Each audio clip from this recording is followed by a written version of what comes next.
Alright, last episode I showed you guys how to put the video in there, but I just did a simple video. So I wanted to actually, because we're actually building a real game here, I want to make this screen come down when the player walks through this door. So um, let's go ahead and make that happen in this video. And that's the only thing I want to accomplish, but I figured if you wanted to make your screen move, you would want to learn that as well. So I figured maybe I'll show you. So let's get started. The first thing that I want to do is in my level blueprint, I can open that up. This is where we're actually playing the video. So we don't need to play it from here. We can close that off and hook the event play right back up to where we had it.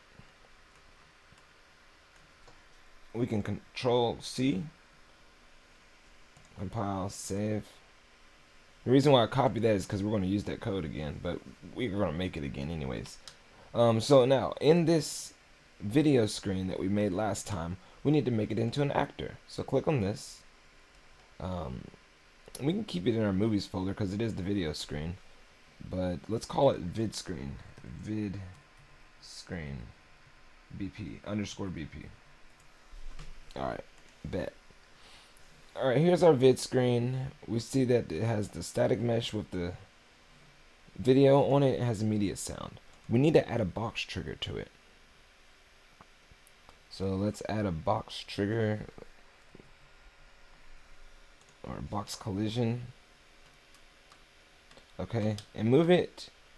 We want it to be down, but again, we can handle this outside of the blueprint. So compile, save. Now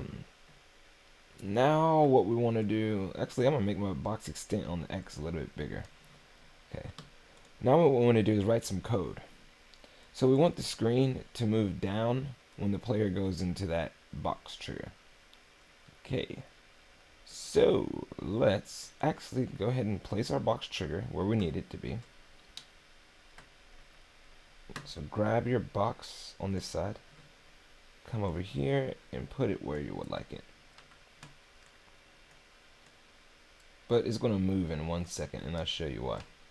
Because for me, I want my screen to start up here.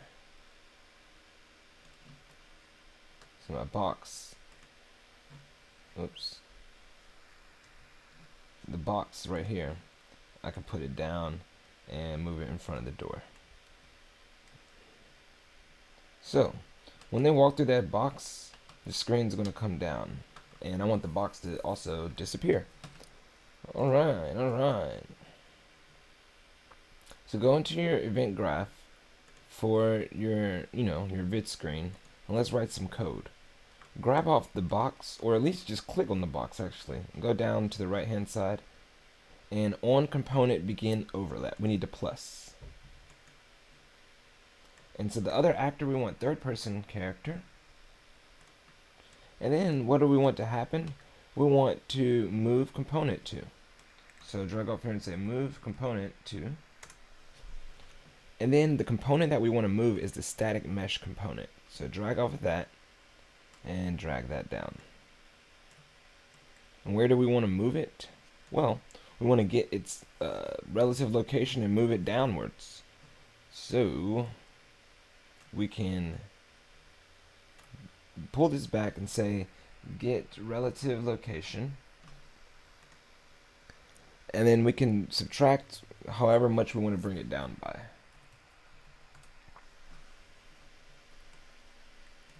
And we'll just do that in the Z. So compile, and we're going to minus this out and just see something real quick. So this, it's at 437 in the Z, and we want to bring it down to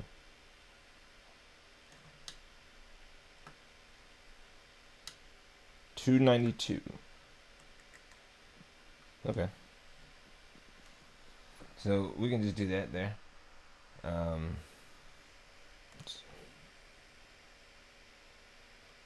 Where are we at? Sorry.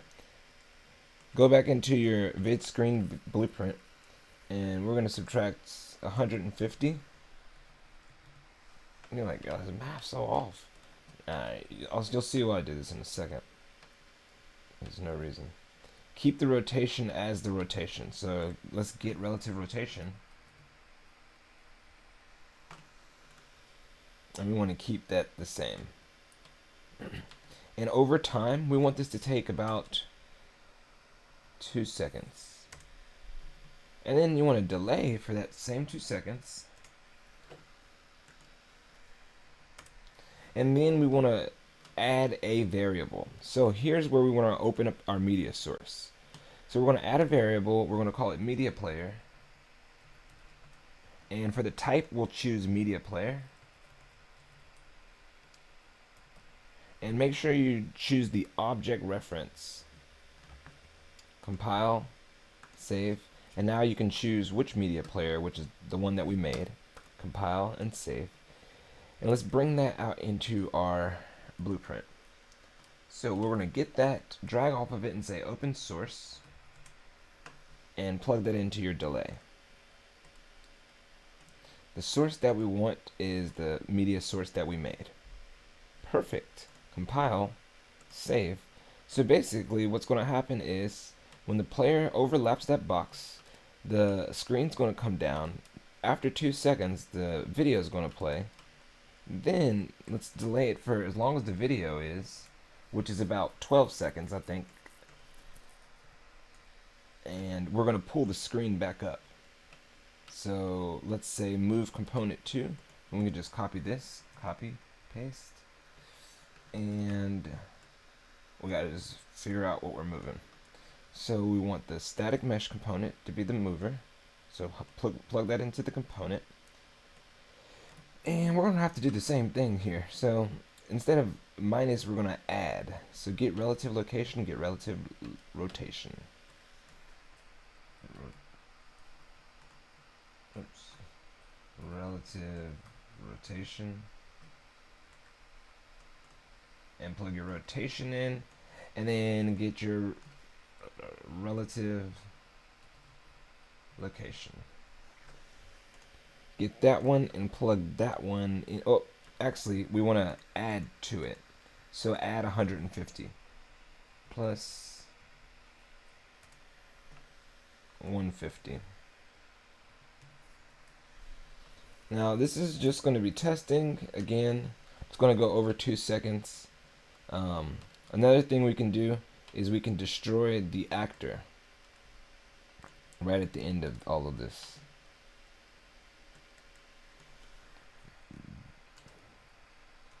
So make sure that the box is destroyed. And the actor that we could say destroy component, I'm sorry. Pull off your box right here and say destroy component. Bow.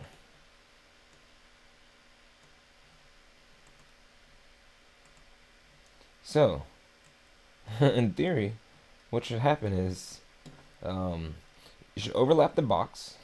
When the third person does that, the TV screen will move down 150 units. Then it'll stop, and then the TV screen will play. And then 12 seconds later, it's going to move back up. And then it's going to destroy the box so that it doesn't move back down. Does that sound like a plan? Let's test it out.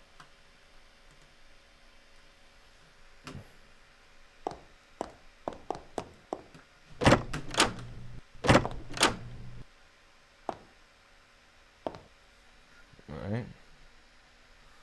Some errors here. Well, let's see what errors we've got.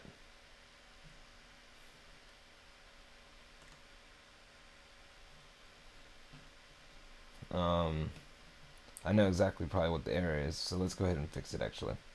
So open up your video screen and go to your static mesh. Make sure that the mobility of it is movable. Then you can compile and save. Then we should come and test it out again. So let's try it out one more time.